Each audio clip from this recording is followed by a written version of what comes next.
Сәуір айының 5 жұлдызында Қазақстан Республикасы ұлттық экономика министрлігі табиғи монополияларды реттеу комитетінің Шымкент қаласы бойынша департаменттің ұйымдастыруымен кезекті виртуалды қоғамдық қабылдау өтті.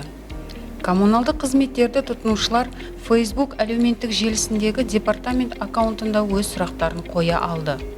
Виртуалды қоғамдық қабылдауға коммуналдық қызметтерді жеткізушілердің қоғамдық және саяси ұйымдардың өкілдері қатысты.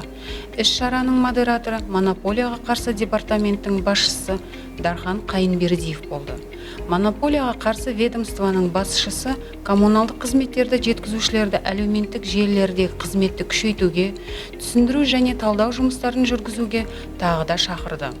Сондай-ақ тұтынушыларға жеткізушілермен тұтынылған қызметтер үшін өзара есеп айырысуда ыңғайлы болу үшін чат-боттарды енгізу бойынша жұмысты күшейтуді ұсынды. Су ресурстары маркетинг жауапкершілігі шектеулі серіктестігі абоненттерінің 60% Telegram мессенджеріндегі чат-бот виртуалды ассистентін белсенді пайдаланады. Инспектор бақылаушылармен жұмысқа ерекше көңіл бөлу, бұл олардың коммуникабельділігі мен кәсібилігін арттыру. Қазақстан Республикасы ұлттық экономика министрлігі табиғи монополияларды реттеу комитетінің Шымкент қаласы бойынша департаменті басшысының Шымкент қаласы бойынша барлық айтылған ескертулерін су ресурстары маркетинг жауапкершілігі шектеулі басшылығы ерекше бақылауға алды. Кемшіліктерді жою үшін шаралар қабылданатын болады.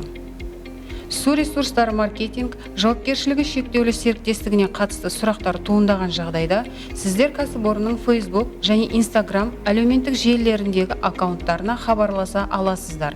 Сондай-ақ мына WhatsApp номеріне жаза аласыздар: 7-705 758 11 11.